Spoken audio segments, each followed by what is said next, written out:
સમાચારોની શરૂઆત કરીએ તો રાજ્યમાં વેસ્ટર્ન ડિસ્ટર્બન્સ સક્રિય થયું છે। વાદળછાયું વાતાવરણ રહેશે, ગાજવીજ સાથે માવઠું પડશે।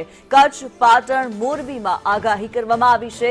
સુરેન્દ્રનગર, સાબરકાંઠામાં આગાહી કરવામાં આવી। અરવલ્લી, દાહોદ, પંચમહાલમાં કમોસમી વરસાદની આગાહી કરવામાં આવી છે। ત્યારે રાજ્યમાં વેસ્ટર્ન ડિસ્ટર્બન્સ સક્રિય થયું છે અને માવઠાનું સંકટ વધુ ઘેરું બન્યું છે। વેસ્ટર્ન ડિસ્ટર્બન્સને કારણે હવામાનમાં પલટો અનુભવાશે।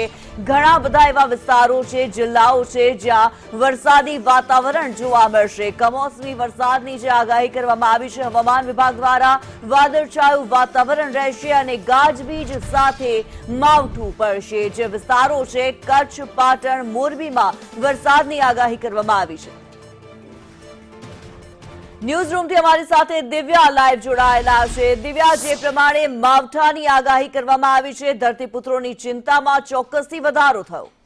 કિન્નરી, ખેડૂતોની ચિંતામાં વધારો એટલા માટે છે કે એપ્રિલમાં 2જી અને 3જી એપ્રિલ એવી હશે કે જ્યારે પણ કમોસમી વરસાદ રહેવાનો છે। જો કે હાલ રાજ્યમાં વેસ્ટર્ન ડિસ્ટર્બન્સ સક્રિય થયું છે, જેને લઈને ઉકળાટનું માહોલ રાજ્યભરમાં અહેસાસ થઈ રહ્યો છે।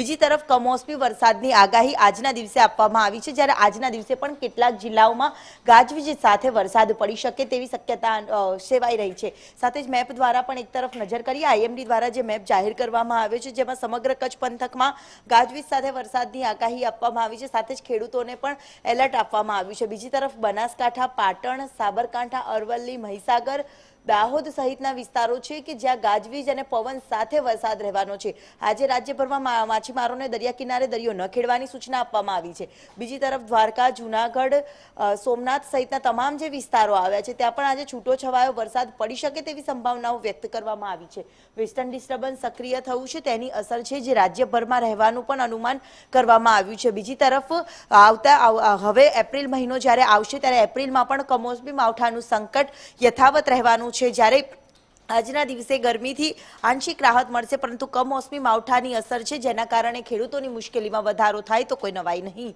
જી, ધન્યવાદ દિવ્યા।